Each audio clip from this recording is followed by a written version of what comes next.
Olá, e aí, tudo bem com vocês? Eu espero que sim, aqui quem tá falando é o X. No vídeo de hoje eu trago novas informações sobre a confirmação, a comprovação da tentativa de golpe de Estado. Para você que chegou aqui agora, deixa o like, é novo por aqui, se inscreve no canal, bora assistir e acompanhar o conteúdo desse vídeo agora. Começaram em meados de 2021 com lives já retiradas do ar pela Justiça, em que Bolsonaro atacava o sistema de votação sem apresentar provas. Dizer que o crime de abolição do Estado de Direito começou numa live sem violência é subverter o próprio Código Penal. No dia da independência em São Paulo, o então presidente afirmou que não cumpriria decisões judiciais. Primeiro lugar, não, porque ele está querendo jogar a desculpa da liberdade de expressão. Liberdade de expressão não é liberdade de cometer crime. O meu direito começa e termina, quer dizer, o meu direito termina a partir do momento que ele talvez interfira ou coloque em risco a vida de outra pessoa, no caso aqui com atos criminais. O meu direito termina quando eu interferir no direito de ir e vir do próximo, ou no ato de cometer um crime em geral. E atentar contra o Estado democrático de direito é crime. Não tem liberdade para isso. A gente tem liberdade para fazer o que quiser, depois arca com as consequências, beleza? Liberdade de expressão não é liberdade para cometer crime. Do ministro Alexandre de Moraes, que na época comandava o Tribunal Superior Eleitoral. Dizer a você que qualquer decisão do senhor Alexandre de Moraes, esse presidente não vai cumprir. O general Augusto Heleno, Frouxo, tava que nem uma menininha de 5 anos lá na frente do Alexandre de Moraes. Frouxo. também é réu no processo. Igual a quem segue ele. Ele era ministro do Gabinete de Segurança Institucional. Vai chegar um ponto que nós não vamos poder mais falar. Nós vamos ter que agir. Segundo a PGR, a fala do general Heleno nessa reunião que ministerial você quer de dizer com maio de agir? 2022 confirma que havia planejamento para criar caos social. Se tiver de dar soco na mesa antes das eleições, se tiver que virar a mesa antes das eleições. O que o general Heleno está trazendo aqui nessas falas, e aqui, na verdade, falas, de certo ponto, até republicanas. Após as eleições não tem discussão. Após as eleições não tem o que falar. Até o próprio presidente Bolsonaro falava isso. Quem ganhou a maioria dos votos, leva. Segundo a defesa do general Heleno, ele já vinha perdendo poder e não tinha influência sobre Bolsonaro. O planejamento prévio de fabricação de discurso contrário às urnas eletrônicas está demonstrado na agenda apreendida na residência de Augusto Heleno e em arquivos encontrados com Alexandre Ramagem. Alexandre Ramagem era chefe da Agência Brasileira de Inteligência, a ABIN. Ele é acusado de usar a estrutura da agência para vigiar adversários políticos e reforçar ataques de Bolsonaro ao sistema eleitoral. Alexandre Ramagem sempre falou: eu faço anotações de tudo. Ele chegou a mencionar no interrogatório que era uma espécie de diário, tudo ele anotava. Não há elementos nos autos, elementos de informação, elementos de prova que demonstrem que esses documentos tenham sido transmitidos ou entregues ao então presidente da República. Ele era o grande compilador oficial da República, porque o que tinha naqueles documentos era um compilado de declarações públicas. A Procuradoria-Geral da República reuniu fatos de conhecimento público, além de depoimentos, mensagens, vídeos e outros documentos obtidos na investigação da Polícia Federal.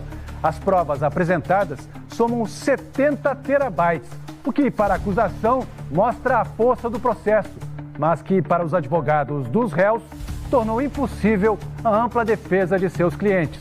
Só para ter uma ideia, se essa quantidade de dados fosse impressa, a pilha de folhas de papel seria equivalente a 4 viagens de ida e volta entre o Rio de Janeiro e São Paulo.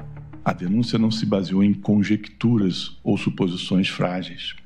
Os próprios integrantes da organização criminosa fizeram questão de documentar quase todas as fases da empreitada. Entre os fatos públicos está a reunião que Bolsonaro convocou em julho de 2022 para denunciar a embaixadores supostas fraudes sem provas nas urnas eletrônicas. No Brasil não tem como acompanhar a corrupção. Eu não sei o que vem fazer os observadores de fora aqui. Vão fazer o quê? Vão observar o quê? Chegou o primeiro turno das eleições e o tenente-coronel Mauro Cid, então ajudante de ordens de Bolsonaro, que depois virou delator do esquema, respondeu mensagem de outro militar, confirmando que nada de errado tinha sido encontrado nas urnas eletrônicas. Conseguiram plotar? Nada, nenhum indício de fraude.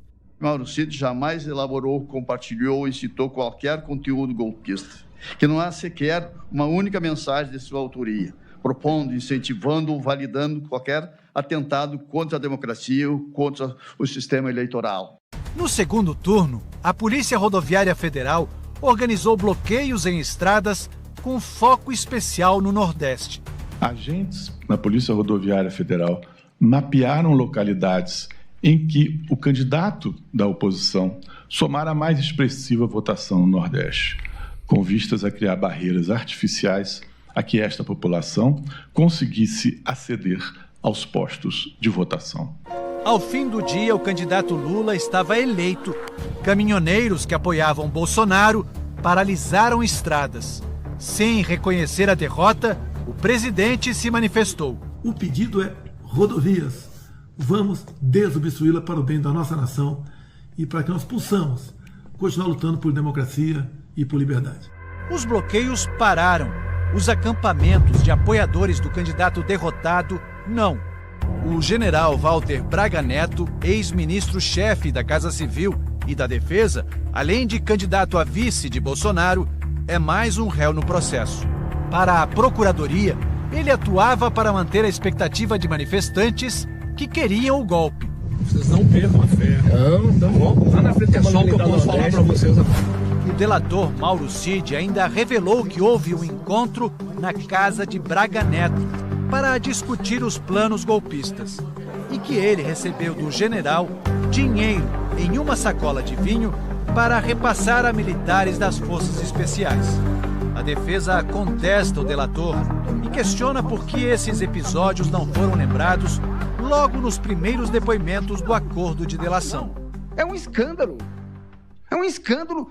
Primeiro porque o Xandão deixou claro que ele não estava colaborando com nada. Se ele não falasse, não tinha delação.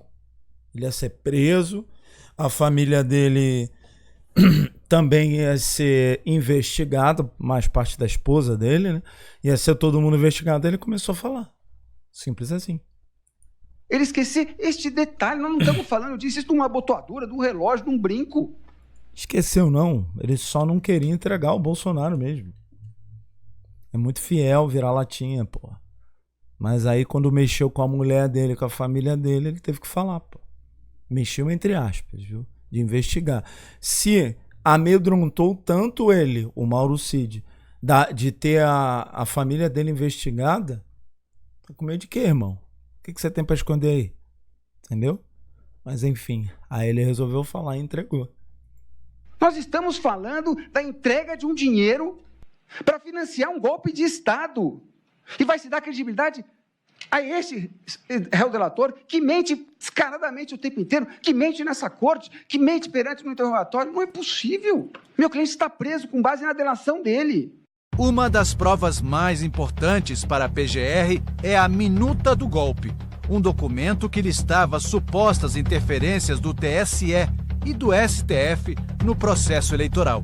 Previa a realização de novas eleições e a prisão de ministros do Supremo.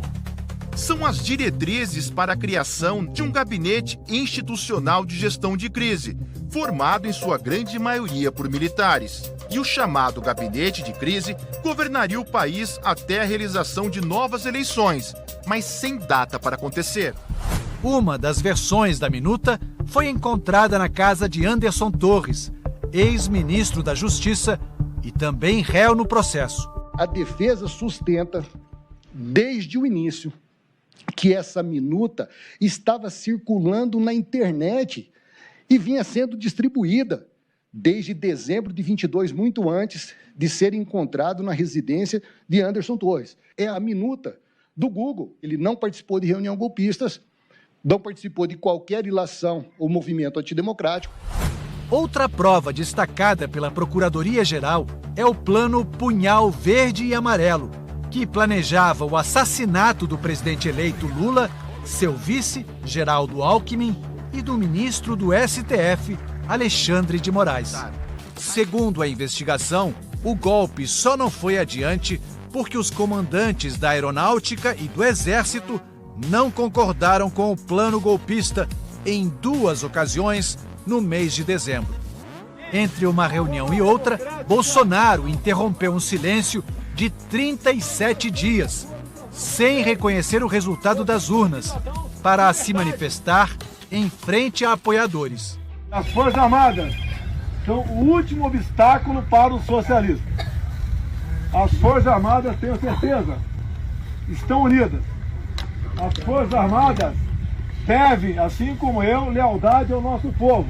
A segunda reunião foi na véspera da tentativa de assassinato de Alexandre de Moraes e, segundo a PGR, foi convocada pelo então ministro da Defesa, general Paulo Sérgio Nogueira. Basicamente, fixava-se que o então presidente da República prosseguiria à frente do governo do país e se impediria a posse e o exercício do cargo pelo candidato que a população escolheu. Durante a defesa do general Paulo Sérgio Nogueira, seu advogado fez uma acusação ao ex-presidente Bolsonaro. Foi a melhor sustentação que eu assisti de todo o processo, de todo o julgamento. Esse advogado aqui, ele demonstrou coesão e algumas provas, sim. O Paulo Sérgio Nogueira, ele demonstrou que estava tentando demover o Bolsonaro e os seus apoiadores da tentativa de golpe. Pode ser por causa de medo? Pode ser. Ele não é santinho? Não, não é. Mas ele foi contra. E o advogado foi além. Mostrou coisas que incriminam Bolsonaro e os apoiadores. Não vou saber o nome de todos aqui. Falou o nome de alguns generais. O Mauro Fernandes, que está presente no outro vídeo aqui do canal. Assistam, é o vídeo que tem mais visualizações aqui no canal, com a outra matéria que está bem completa. General Paulo Sérgio atuou para demover o presidente de incursar, de caminhar por qualquer medida de exceção. Presidente, pois não, ministra Carmen. Andreu, pudesse apenas, doutor Andreu, fazer um esclarecimento, porque Vossa Senhoria, eu copiei aqui 5 vezes, diz que o réu, neste caso, o cliente de Vossa Senhoria, aspas, estava atuando para demover o presidente da República. Demover de quê? Porque até agora todo mundo diz que ninguém pensou nada. Claro, claramente, Vossa Excelência. Demover de adotar qualquer medida de exceção. Muito obrigado. Atuou ativamente. O almirante Almir Garnier Santos, ex-comandante da Marinha, foi apontado pelo delator Mauro Cid como o único dos comandantes a se colocar à disposição do plano de golpe. Ele nega. Mas o ex-comandante da Aeronáutica, Tenente-Coronel Carlos Batista Júnior, confirmou em depoimento à Polícia Federal a posição do almirante. Batista Júnior confirmou que numa das reuniões em que Bolsonaro estava presente, o então comandante da Marinha, almirante Almir Garnier, se dispôs a apoiar o plano golpista. Dessas reuniões, eu tenho uma visão muito passiva do almirante Garnier. Chegou um ponto que ele falou que as tropas da Marinha estariam à disposição do presidente. A defesa do almirante Almir Garnier pediu que a delação de Mauro Cid seja anulada. Seu comportamento provocou prejuízos relevantes ao interesse público e faltou com a lealdade ao longo do procedimento. E que esses vícios comprometem a credibilidade integral dos seus relatos. Não é preciso esforço intelectual extraordinário para reconhecer que, quando o presidente da República e depois o ministro da Defesa convocam a cúpula militar para apresentar documento de formalização de golpe de Estado, o processo criminoso já está em curso. Não se está, nesse caso, num ambiente relativamente inofensivo de conversas entre quem não dispõe de meios para operar. Ao longo do mês de dezembro, seguidores de Bolsonaro fizeram quebra-quebra, enfrentaram a polícia, botaram fogo em ônibus e tentaram explodir um caminhão cheio de combustível na véspera de Natal. E colocam a caixa com a bomba em cima do paralama traseiro esquerdo do caminhão. Na frente dos quartéis, os acampamentos que pediam intervenção militar continuavam mobilizados. Jair Bolsonaro embarcou para a Flórida no dia 30 de dezembro e não passou a faixa para o seu sucessor. Segundo a Procuradoria-Geral, a organização criminosa atuou para impedir a retirada dos acampamentos. O objetivo seria manter ambiente favorável à intervenção das Forças Armadas. Fazia parte do plano a omissão do ex-ministro da Justiça de Bolsonaro, Anderson Torres, que foi nomeado secretário de Segurança do Distrito Federal e não preparou um esquema adequado para a primeira semana do novo governo. Apesar das informações de que haveria um grande protesto no domingo, dia 8 de janeiro. As ameaças se transformaram em violência. Olha os Não é anjinhos possível aí, tergiversar e acreditar que, em algum momento, há um elemento que aponte ao ex-presidente Jair Bolsonaro um ato violento ou um ato de grave ameaça. Um documento apreendido na sede do PL, partido de Bolsonaro, reforçou os argumentos da acusação. Esse objetivo chegou a ser declarado de forma expressa ao final do documento, em que se lia: Lula não sobe a rampa. O discurso encontrado na sala de Jair Bolsonaro reforça a convicção a respeito do domínio que ele possuía sobre as ações da organização criminosa, especialmente quanto ao desfecho desejado, a sua permanência autoritária no poder, mediante o uso da força. O julgamento será retomado nesta terça-feira. O relator do processo, Alexandre de Moraes, pediu 2 sessões extras. As sentenças estão previstas para sexta-feira.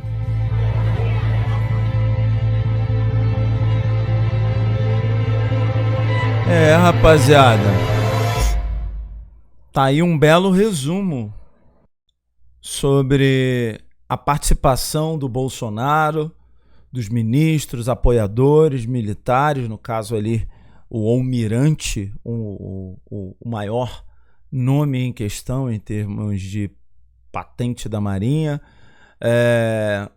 os anjinhos ali, né, do dia 8 de janeiro, dos atos terroristas, golpistas do dia 8 de janeiro. Tá aí um belo resumo do que foi esse julgamento. Gente, procura estudar, pesquisar e ler, tá? A Globo não é de esquerda, a Globo não é de direita, a Globo é do dinheiro. Para onde o dinheiro estiver apontando, ela vai a favor, certo? E essa série de reportagens que vem sendo feitas pela equipe do Fantástico é de um primor absurdo, né? Então, pelo amor de Deus, pesquisem, estudem, não peguem só um lugar como fonte. Pesquisa, o Google tá aí, tem inteligência artificial para dar fontes que vocês considerem confiáveis, mas vai direcionar tudo para um lugar só. Esses caras são culpados, são bandidos, são terroristas. Não confundam. Quem lutou contra o golpe empresarial militar de 1964, que começou a ser costurado em 61, quem lutou contra aquilo não é bandido. Era a sociedade lutando para ter liberdade. Sabe a liberdade que a gente tem hoje? De ir e vir, de conversar, de falar? Agradece a esse pessoal que lutou, que foi torturado, que foram mortos, lutando contra o Estado naquela época, que era regido com muito autoritarismo, certo? Não confunda as coisas. Hoje em dia, as leis estão funcionando. Tem até um documentário da Petra Costa que se chama Democracia em Vertigem, que aponta a fragilidade da nossa democracia. Eu acho que não é tanta assim não, entendeu? Porque graças a Deus, graças ao que a gente aprendeu com aqueles 21 anos de calvário na ditadura empresarial militar, que a gente não tem que deixar isso acontecer de novo. A gente não pode. Quando alguém disser, alguém de extrema direita disser, porque quem é de direita sabe que não existe ditadura, né? Estamos vivendo uma ditadura, tá vivendo porcaria nenhuma, cara.